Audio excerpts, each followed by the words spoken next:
po ang sa Food Plaza na talaga dito. Halos gabi-gabi na tayo dito nagla-live at thank you po sa mga nanonood sa akin sa live. Siyempre lalo dyan sa Bunsip sa Mandao na dyan si Sir Totok Totom. Lagi din po kami sa aking mga live.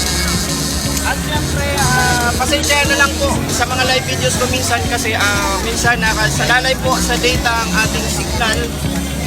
At yun, sa fireworks display yun din. Mahina talaga signal dito. Pero buti na lang may wifi dito sa RMI office.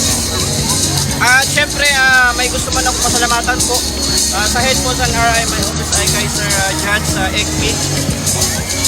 Thank you po sa himo sa ninyo na po na Rodeo Festival 2025. So, ako pinili na. Ganap niya na. Ate, mayuman na naman kita sa isang kakilala natin. Mayumok man. Ate Idol. So, ano masasabi mo Idol yan na Rodeo 2025? Pangatlong beses ko na itong umattend ng Rodeo Festival, no? Yearly naman, laging masaya ang Rodeo Festival. Ngayon lang nagkaroon ng konting ulan-ulan, kaya medyo limitado ang tao. Kita nyo naman ko konti, no? Maraming salamat po kay Totok Tom. Ayan Idol, supportahan po natin si Nine Just Moto. At syempre, kaya supportahan din po natin si Idol.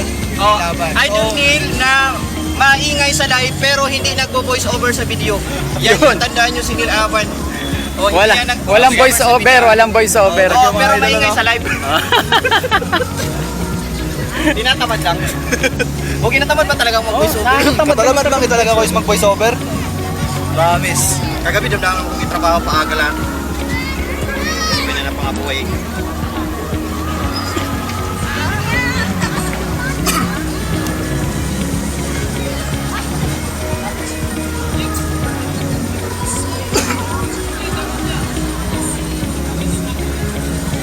Ano mga trabaho ko naman kagabi ho na? Amin na. Una na alas 8 paaga, pa alas 3. Amay na nabilibang ko laki sa imo.